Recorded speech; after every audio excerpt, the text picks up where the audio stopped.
ভোর রাতে দোয়া, এইটা যে কি এক সুযোগ ভাই, আমরা কে না জানি 24 ঘন্টার ভিতরে দোয়া কবুলের সবচেয়ে মোক্ষম সময় কোনটা? ভোর রাতে দোয়া। আমি বড় একটা ব্যবসা প্রতিষ্ঠান বাংলাদেশের একেবারে 1, 2, 3-এর মধ্যে হবে এরকম একটা ব্যবসা প্রতিষ্ঠানে আমার মনে আছে, আমি একবার কোন একটা কাজে গেছি, পরে এক ভদ্রলোক আমাকে দেখে দৌড়ে আসছে, আয়সা আমাকে জড়ায় টড়ায় খুব জোর করে তার রুমে নিল। একটু মনে হচ্ছে উনি বেশি আবেগপ্রবণ হয়ে পড়েছেন। তো আমার একটু কৌতূহল জাগলো যে মানুষ ভক্তি করে মহব্বত করে একটা লেভেল থাকে, বাট লোকটা একটু বেশিই করছে মনে হয়। বললাম ভাই কি?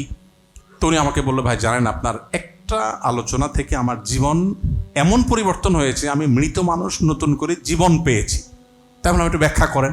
তো ভদ্রলোক আমাকে বললেন ভাই আমি এমন একটা রোগে আক্রান্ত হয়েছি যে দেশ তো বটে, দেশের বাইরে যত ডাক্তার আছেন যত ট্রিটমেন্ট আছে সবগুলো অ্যাপ্লাই করেছি, বাট আমার সর্বশেষ ডাক্তারদের কথা অনুযায়ী জীবনের আশা ছেড়ে দিয়ে গ্রামে চলে গেছি চাকরি ছেড়ে দিয়ে, যে আর বাঁচবো না, শেষ কয়দিন গ্রামে যে আল্লাহ বিল্লাহ করে জীবন কাটাই ফেলি। এর মধ্যে হঠাৎ করে আপনার একটা ভিডিও আসলো, ভোর রাতের দোয়া, গুলি মিস হইলো মিস হয় না, অসম্ভব সম্ভব হয়। তো আমি শুরু করলাম তাহাজ্জুদ পড়া, আর কিছু পারি না পারি ভোর রাতে উঠে খুব কান্নাকাটি করি আল্লাহর কাছে। উনি বলেন যে আমি কয়েকদিন আমল করার পর আমার ভিতরে পরিবর্তন দেখলাম, এরপরে চেক টেক করে দেখলাম কোনো রোগটুক নাই আমার শরীরে। এখন আমি ওনার কলিগদেরকে আমার সামনে যারা অফিস সহকারী তাদেরকে ডাকলেন, 1-2 জনকে ডেকে বলেন এই বলো তোমরা আমার কি আগের চাইতে আমি এখন বেশি সুস্থ কিনা? বলছে হ্যাঁ আপনি অবশ্যই সুস্থ, আপনি আগে অনেক রিয়্যাক্ট করতেন, রাগ করতেন, আপনি এখন খুবই স্বাভাবিক একজন মানুষ। ভোর রাতের দোয়া গুলি মিস হইলেও গুলি মিস হয় না, হতে পারে, এই দোয়া মিস হওয়ার সম্ভাবনা খুবই কম। কিন্তু সারা বছর আমরা এই টাইমে ঘুমায় থাকি, সকালে অফিস আদালত থাকে, তাহাজ্জুদ পড়া হয় না। রমজানে তো আপনি সারি খেতে ওঠেনি, কেন শুধু সারি খেয়ে আপনি ফজর নামাজ চলে যাবেন? আপনি 5টা মিনিট রাখেন, সাহারির আগে আপনি দোয়া করবেন। দেখেন বেশিরভাগ মানুষ হয় কি রমজানে শেষ মুহূর্তে সাহারি খাওয়া সুন্নত আমরা জানি, কিন্তু শেষ মুহূর্তে সাহারি খাওয়ার মানে এই না যে মুয়াজ্জিন আর আপনার মধ্যে কম্পিটিশন চলবে। মুয়াজ্জিন মাইক নিয়ে ঘড়ির দিকে তাকাবে, 3, 2, 1, এখন সে আজান হাঁকবে, আর আপনি এদিকে খাওয়া শেষ মুহূর্তে একেবারে পানিটা বাকি আছে, ট্যাবলেটটা বাকি আছে, ব্রাশটা বাকি আছে, মানে আপনি আর মুয়াজ্জিন কম্পিটিশন করবেন। এই লেভেলে শেষ সময় সাহারি খাওয়া সুন্নত না ভাই। নবী করিম সাল্লাল্লাহু আলাইহি সাল্লাম শেষ মুহূর্তে সাহারি খেতে উৎসাহ দিয়েছেন, কিন্তু এর মানে এই না যে এত দেরি করা। এই জন্য যথাসম্ভব অন্তত কয়েক মিনিট আগে সাহারি শেষ করা। আপনি 5টা মিনিট দোয়া করেন, পুরো বাসা নিরিবিলি পরিবেশে অন্ধকারে কেবলামুখী দোয়া করেন, 2 রাকাত 4 রাকাত নামাজ পড়েন। এই সুযোগটা সারা বছর হয় না, কিন্তু এই রমজানে আমি 30 দিন যদি আল্লাহর কাছে চোখের পানি ফেলে দোয়া করি, আরে মাগফিরাতের জন্য এটাই সবচেয়ে বড় সুবর্ণ সুযোগ। আরও তো অনেক চাওয়া আছে আল্লাহর কাছে। রমজান জীবন গঠন করবার জন্য এবং সার্থক করবার জন্য ছোট ছোট কয়েকটা পরামর্শ। নাম্বার 1, গুনাহ মাফের সুবর্ণ সুযোগ হিসাবে আমি যেটা বলেছি, নোট করে ফেলা এবং ডিসিশন নেওয়া, গুনাহের পথ বন্ধ করে দেওয়া। আমি ফেসবুকে প্রচুর ভিডিও দেখি, রিল দেখি, ইউটিউবে প্রচুর শর্টস দেখি, আমি ওয়াজ শুনতে গিয়ে আওয়াজে চলে যাই, আমার ঠিকঠাক থাকে না। ওকে ফাইন, আমি নেট কানেকশন বন্ধ করে ফেলবো, খুব অসুবিধা হবে? কিছু অসুবিধা হবে, আমি বড় কিছু পাওয়ার জন্য কিছু অসুবিধা তোমাকে মানতেই হবে। এই শক্ত সিদ্ধান্তটা নিতে পারলে আপনার জীবনে ব্যাপক পরিবর্তন আনা সম্ভব। তাহলে গুনাহ মাফের যে সুযোগ, এক হলো গুনাহ মুক্ত থাকা, আর হলো গুনাহ মাফ করানো। মাফ করানোর সুযোগ এজন্য যে বিশেষ করে শেষ দশকে নবী সাল্লাল্লাহু আলাইহি ওয়াসাল্লাম বলেছেন ওয়ালিল্লাহি ওয়াতাকাউ মিনান নার ওয়া যালিকা ফি কুল্লি লাইলা। শেষ দশকের প্রত্যেক রাতে আল্লাহ তাআলা বহু মানুষকে জাহান্নাম থেকে মুক্তির ঘোষণা দেন, ডিসিশন নেন। এখন আমি জানি যে আমার ডিসিশন কি হলো না হলো, আদৌ আমি সেটার মধ্যে পেলাম কিনা, এর জন্য দরকার কি জানেন? আল্লাহ তাআলা চান বান্দার একটা বিনম্র অন্তর, চোখের পানি, দিলের দরদ ব্যথা। কত হতভাগা আছি আমরা, পুরো রমাদান চলে যায়, একটি বারের জন্য 5টা মিনিট আল্লাহর কাছে চোখের পানি ফেলে দোয়া করার সুযোগ আমাদের হয় না। আমি বলি এজন্য আমাদের রমজান 4 জিনিসের নাম, বাঙালি বা আমাদের সাবকন্টিনেন্ট এমনকি ওয়ার্ল্ড ওয়াইড মুসলমানদের এখন অবস্থা দাঁড়িয়েছে এই যে রমজান মানে 4 জিনিস: রোজা রাখা, তারাবি পড়া, ইফতার করা, সাহারি করা। এই 4 জিনিসে রমজান সীমাবদ্ধ। আমরা যে মাহে রমজানের 27 আমল বইটা লিখেছি, এই বইটা আপনারা একদম ছোটি বই, 1 নিমিষে পড়ে ফেলতে পারবে। এই 27 আমল কিন্তু রমাদানের। এই 27 আমলের মধ্যে কিন্তু 5 ওয়াক্ত নামাজ বলি না আমরা, কারণ এটা রমজানের না, এটা সারা বছরের। তা আপনি দেখেন, আপনি 4টা কাজকে রমাদান বানিয়ে ফেলেছেন, এর বাইরে যে আরও অনেক কাজ আছে আমরা অনেকে জানিও না। তো এই জন্য গুনাহ মাফের সুযোগ হিসাবে রমাদানের যখন সামগ্রিক সব আমলগুলোকে আমি আনবো এবং গুনাহ মাফের জন্য সর্বোচ্চ চেষ্টা করব, ইনশাআল্লাহ বিইذনিল্লাহ রমাদান আমার জীবনে বড় ধরনের ছাপ রেখে তারপর যাবে। তৃতীয়ত, যেটা একটু আগেও শুনলেন আপনারা ফাহিমের বক্তব্য থেকেও, যে বিবাদ বর্ষা থেকে বেঁচে থাকার নির্দেশনা আলাদা করে আছে রমজানকে কেন্দ্র করে। এখন রমজানকে কেন্দ্র করে আপনি দেখবেন যে শয়তান আরও বিভিন্ন ঝগড়ার আইটেম বাড়ায়, উপলক্ষ তৈরি করে। আপনাকে ডিসিশন নিতে হবে যে আপনি রমজানে যত ইস্যু আসুক নিজেকে সর্বোচ্চ শক্ত রাখবেন। বাসা বাড়িতে, বিশেষ করে কর্মস্থলে, যে সমস্ত জায়গাগুলোতে আমাদের বর্ষা হয়, এই বর্ষা বিতর্কগুলো এগুলো ছাড়ার একটা প্রশিক্ষণ। আপনি রমজান পুরো মাস যদি ট্রাই করেন, রমজানের পরে দেখবেন কারোর সাথে ঝগড়া করার আগে দেখবেন হঠাৎ একটু বাধা আসছে, কারণ আপনি তো রমজান ধরে স্ট্রাগল করছেন, অভ্যাস করছেন। আচ্ছা, এর পাশাপাশি কোরআনের সাথে সময় কাটানো। কোরআনের সাথে আমাদের হাতে একেবারে সময় নাই, কোরআনের সাথে সময় কাটানোর জন্য অনেকগুলো প্ল্যান আছে। এর মধ্যে একটা পরিকল্পনা হলো যে আপনি কোরআনটা বিশুদ্ধ করে তেলাওয়াতের জন্য কোনো একটা স্টেপ নেবেন। আসুন্নাহ ফাউন্ডেশন থেকে আমরা এই বছর রমাদান উপলক্ষে একটা ভিডিও তৈরি করেছি গত 1 বছর ধরে। ওস্তাদ হুসান আল মাদানী একজন, যিনি মদিনা ইউনিভার্সিটি থেকে অনার্স করেছেন এবং মসজিদে নববীর টিচার ছিলেন কোরআনের, ওনাকে দিয়ে ভিডিওটা তৈরি করা হয়েছে। এবং এই ভিডিওগুলো রমাদান উপলক্ষে পয়লা রমজান থেকে 25 বা 27 রমজান পর্যন্ত, 25 বা 27টা ভিডিও, 27 রমজান পর্যন্ত 10 থেকে 15 মিনিট সময় যাবে। এখন যার তেলাওয়াত সহি না, সে যদি পরিপূর্ণভাবে এটা ফলো করে, ইনশাআল্লাহ আশা করা যায় যে তার অনেকটা হেল্পফুল হবে। যদিও এটার জন্য ফিজিক্যালি শেখা অনেক বেশি গুরুত্বপূর্ণ এই অনলাইনে শেখার চাইতে। অনলাইনে কিছুটা হেল্প করবে আপনাকে অন্তত অ্যাটলিস্ট। তো আরও কোনো অপশন আপনার কাছে থাকতে পারে, সেটা আপনাকে করা।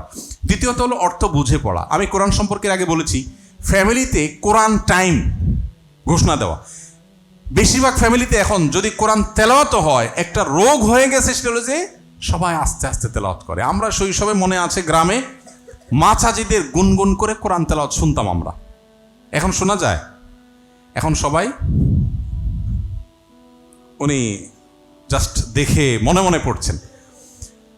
কোরআনের আওয়াজ এটা শয়তানের জন্য যে কত ভয়ঙ্কর আঘাত, এটা আমরা যদি বুঝতাম তাহলে চিৎকার করে কোরআন তেলাওয়াত করতাম। যদিও চিৎকার করে কোরআন তেলাওয়াত করতে বলা হয় না, বিশেষ করে অন্য কারো ডিস্টার্ব করে কোরআন তেলাওয়াত করতে বলা হয় না। বাসার সবাই মিলে একটু আওয়াজ দিয়ে কোরআন তেলাওয়াত করেন, শয়তান সেখানে প্রবেশ করে না। সূরা বাকারা একটু আওয়াজ দিয়ে তেলাওয়াত করেন, ইনস্ট্যান্ট দেখবেন আল্লাহর কুদরত, যে শয়তান এবং শয়তানি এই বাচ্চাদের যে অ্যাবনর্মাল দুষ্টামি, এগুলোর জন্য আমি তো বহুবার দেখেছি সূরা বাকারা চালু করে দেওয়ার পরে বা তেলাওয়াত শুরু করে দেওয়ার পরে আওয়াজ করে মনে হয় আগুনে পানি দিয়ে দিয়েছে। তো বাসা বাড়িতে একে তো একটা সময় কোরআন তেলাওয়াত করা, দ্বিতীয়ত হলো কোরআন একটু উচ্চস্বরে সরবে যাতে শোনা যায় সেভাবে তেলাওয়াত করা। তৃতীয়ত, বিশেষ করে তারাবিকে কেন্দ্র করে আমরা যে বইটা লিখেছি মাহে রমাদানের, তারাবির সালাতে কোরআনের বার্তা, আপনি বাসায় আজকের যে পারা তেলাওয়াত হবে সেটা সামারিটা আমরা একটু, সব মিলে 10 মিনিট সময় লাগবে না, 3-4টা পৃষ্ঠা মাত্র, আমরা একটু পর্যালোচনা করে নিই। আজকে তুমি করবা, কালকে আমি করব, কালকে মেয়েটা করবে, ছেলেটা করবে, গ্রুপ স্টাডি করা, একটা পরিবেশ তৈরি হয়। আমি চেষ্টা করি আমার বাসায়, আলহামদুলিল্লাহ। এটা যদি আমরা করি ইনশাআল্লাহ বিদিনিল্লাহ রমাদানকে অনেক বেশি সফলভাবে আমরা কাটাতে পারবো। ভোর রাতে দোয়া, এইটা যে কি এক সুযোগ ভাই, আমরা কে না জানি 24 ঘন্টার ভিতরে দোয়া কবুলের সবচেয়ে মোক্ষম সময় কোনটা? ভোর রাতে দোয়া।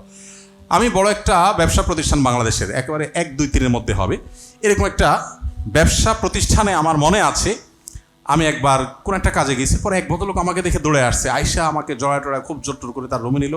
একটু মনে হচ্ছে উনি বেশি আবেগপ্রবণ হয়ে পড়েছেন। তো আমার একটু কৌতূহল জাগলো যে মানুষ ভক্তি করে, মহব্বত করে, একটা লেভেল থাকে, বাট লোকটা একটু বেশিই করছে মনে হয়। বললাম ভাই কি? তো উনি আমাকে বললো, ভাই জানেন আপনার একটা আলোচনা থেকে আমার জীবন এমন পরিবর্তন হয়েছে, আমি মৃত মানুষ নতুন করে জীবন পেয়েছি। তাই আমি একটু ব্যাখ্যা করেন। তো ভদ্রলোক আমাকে বললেন, ভাই আমি এমন একটা রোগে আক্রান্ত হয়েছি যে দেশ তো বটে, দেশের বাইরে যত ডাক্তার আছেন, যত ট্রিটমেন্ট আছে সবগুলো অ্যাপ্লাই করেছি, বাট আমার সর্বশেষ ডাক্তারদের কথা অনুযায়ী জীবনের আশা ছেড়ে দিয়ে গ্রামে চলে গেছি, চাকরি ছেড়ে দিয়ে, যে আর বাঁচবো না, শেষ কয়দিন গ্রামে যে আল্লাহ বিল্লাহ করে জীবন কাটাই ফেলি। এর মধ্যে হঠাৎ করে আপনার একটা ভিডিও আসলো, ভোর রাতের দোয়া, গুলি মিস হইলো, মিস হয় না, অসম্ভব সম্ভব হয়। তো আমি শুরু করলাম তাহাজ্জুদ পড়া, আর কিছু পারি না পারি ভোর রাতে উঠে খুব কান্নাকাটি করি আল্লাহর কাছে। উনি বলেন যে আমি কয়েকদিন আমল করার পর আমার ভিতরে পরিবর্তন দেখলাম, এরপরে চেক করে দেখলাম কোনো রোগটুক নাই আমার শরীরে। এখন আমি ওনার কলিগদেরকে আমার সামনে যারা অফিস সহকারী তাদেরকে ডাকলেন, 1-2 জনকে ডেকে বলেন, এই বলো তোমরা আমার কি আগের চাইতে আমি এখন বেশি সুস্থ কিনা? বলছে হ্যাঁ, আপনি অবশ্যই সুস্থ। আপনি আগে অনেক রিয়্যাক্ট করতেন, রাগ করতেন, আপনি এখন খুবই স্বাভাবিক একজন মানুষ। ভোর রাতের দোয়া গুলি মিস হইলেও গুলি মিস হয় না, হতে পারে, এই দোয়া মিস হওয়ার সম্ভাবনা খুবই কম। কিন্তু সারা বছর আমরা এই টাইমে ঘুমাই থাকি, সকালে অফিস আদালত থাকে, তাহাজ্জুদ পড়া হয় না। রমজানে তো আপনি সারি খেতে ওঠেনি, কেন শুধু সারি খেয়ে আপনি ফজর নামাজ চলে যাবেন? আপনি 5টা মিনিট রাখেন, সাহারির আগে আপনি দোয়া করবেন। দেখেন বেশিরভাগ মানুষ হয় কি, রমজানে শেষ মুহূর্তে সাহারি খাওয়া সুন্নত আমরা জানি, কিন্তু শেষ মুহূর্তে সাহারি খাওয়ার মানে এই না যে মুয়াজ্জিন আর আপনার মধ্যে কম্পিটিশন চলবে। মুয়াজ্জিন মাইক নিয়ে ঘড়ির দিকে তাকাবে, 3, 2, 1, এখন সে আজান হাঁকবে, আর আপনি এদিকে খাওয়া শেষ মুহূর্তে একেবারে পানিটা বাকি আছে, ট্যাবলেটটা বাকি আছে, ব্রাশটা বাকি আছে, মানে আপনি আর মুয়াজ্জিন কম্পিটিশন করবেন। এই লেভেলে শেষ সময় সাহারি খাওয়া সুন্নত না ভাই। নবী করিম সাল্লাল্লাহু আলাইহি সাল্লাম শেষ মুহূর্তে সাহারি খেতে উৎসাহ দিয়েছেন, কিন্তু এর মানে এই না যে এত দেরি করা। এই জন্য যথাসম্ভব অন্তত কয়েক মিনিট আগে সাহারি শেষ করা। আপনি 5টা মিনিট দোয়া করেন, পুরো বাসা নিরিবিলি পরিবেশে অন্ধকারে কেবলামুখী দোয়া করেন, 2 রাকাত 4 রাকাত নামাজ পড়েন। এই সুযোগটা সারা বছর হয় না, কিন্তু এই রমজানে আমি 30 দিন যদি আল্লাহর কাছে চোখের পানি ফেলে দোয়া করি, আরে মাগফিরাতের জন্য এটাই সবচেয়ে বড় সুবর্ণ সুযোগ। আরও তো অনেক চাওয়া আছে আল্লাহর কাছে। ইতিকাফ করা, ইফতারের আগে দোয়া করা। ইফতারের আগে তো আমরা হুলস্থুল করি, এটা বলার অপেক্ষা রাখে না। আমরা জাল হাদিস বানায় নিছি, রমজানে খাওয়ার কোনো হিসাব নাই, রমজানে খাওয়ার কোনো হিসাব নাই। রমজানে খাওয়ার হিসাব তো আরো কড়া হওয়ার কথা। যে আল্লাহ যদি বলে বান্দা দিনের বেলা খাওয়াই বন্ধ করে দিয়েছে, আর তোমার বাজেটই বাড়াই দিয়েছো তুমি, আরো উল্টা আরো ধরা খাওয়ার সম্ভাবনা। ইফতারের আগে খাবার নিয়ে ব্যস্ত হই, ঠিক আছে ভাই, আমরা অনেক আইটেম খাই, 5-10 মিনিট আগে একদম রেস্ট্রিক্টিভ, যা হয়েছে হয়েছে, চুলায় হয়েছে বন্ধ করে দাও, 10 মিনিট সবাই আমরা দোয়া করবো চোখের পানি ফেলে। এই জিনিসগুলোকে আমাদের সিরিয়াসলি দেখা উচিত। আসলে না হওয়ার কারণে দেখা যায় ওই তাড়াহুড়া চলে যায়। ইফতার করেন আর আজানের জবাব দেন মাগরিবের, কজন আছেন? ম্যাক্সিমাম মানুষ আমরা মিস করি, একটু চেষ্টা করলে করা সম্ভব। ইতিকাফ করা, রমজানের সবচেয়ে মজা হলো শেষ দশকে। আমাদের দেশে প্রথম দশকে মসজিদ ফিল আপ হয়ে, বারান্দা ফিল আপ হয়ে রাস্তায় কার্পেট বিছানো লাগে। দ্বিতীয় দশক হলে বারান্দার মুসল্লি আর থাকে না, কার্পেট গোছায় ফেলায় মুয়াজ্জিন সাহেবরা, এখন ভেতরে চলে আসে মুসল্লি। আর শেষ দশক আসলে একদম ক্রিম যেগুলো ওয়াক্তিয়া মুসল্লি ওইগুলো থাকে, আর বাকি অতিরিক্তগুলো ঝরে পড়ে যায়। অথচ রমজানের স্বাদটাই হলো শেষে। নবী করিম সাল্লাল্লাহু আলাইহি সাল্লাম জীবনে কখনো ইতিকাফ ছাড়েন নাই। উনি জীবনে কখনো ইতিকাফ, দ্বিতীয় হিজরিতে রমজান রোজা ফরজ হয়েছে, দশম হিজরিতে মৃত্যু হয়েছে, এই 8 বছর কখনো রমজানের শেষ দশকে ইতিকাফ ছাড়েন নাই। 1 বছর ইতিকাফ রেখে আবার তাকে বের হয়ে যেতে হয়েছে।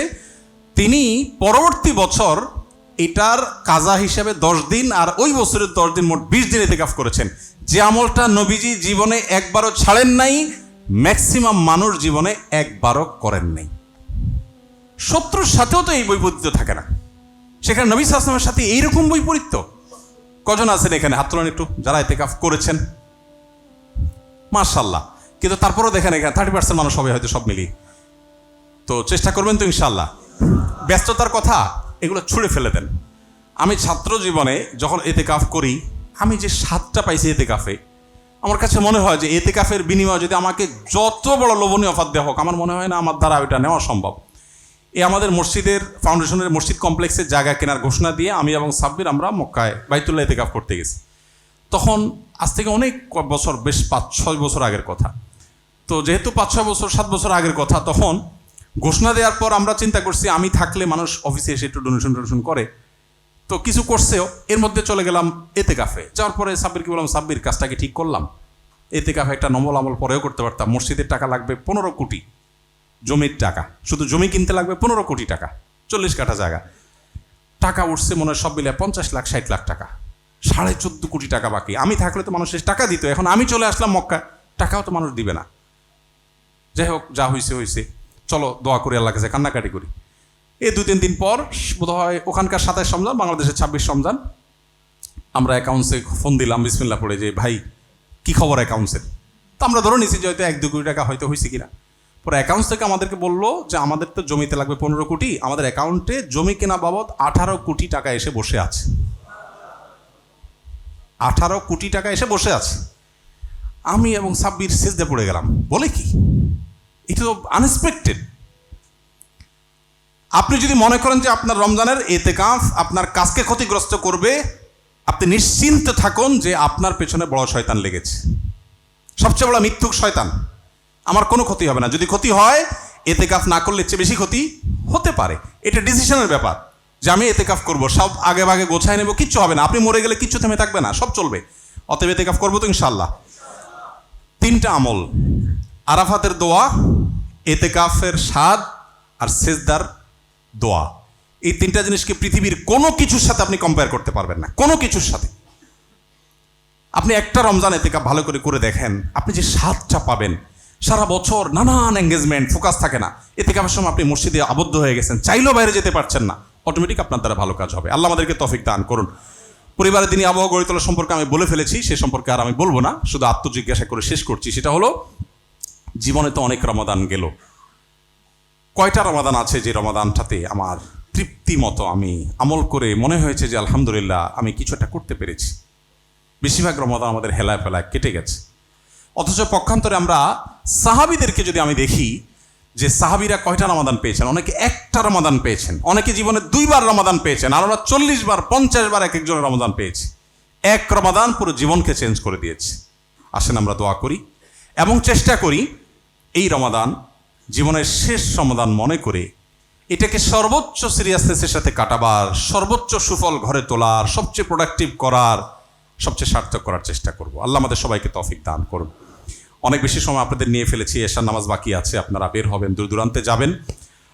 কথা হয়তো আরও অনেক বলার ছিল, আমরা বলবো ইনশাল্লাহ। সারা বছর আমরা কথা বলতে পারবো, কিন্তু আমার মনে হয় আমল করার জন্য খুব বেশি কথার প্রয়োজন নেই।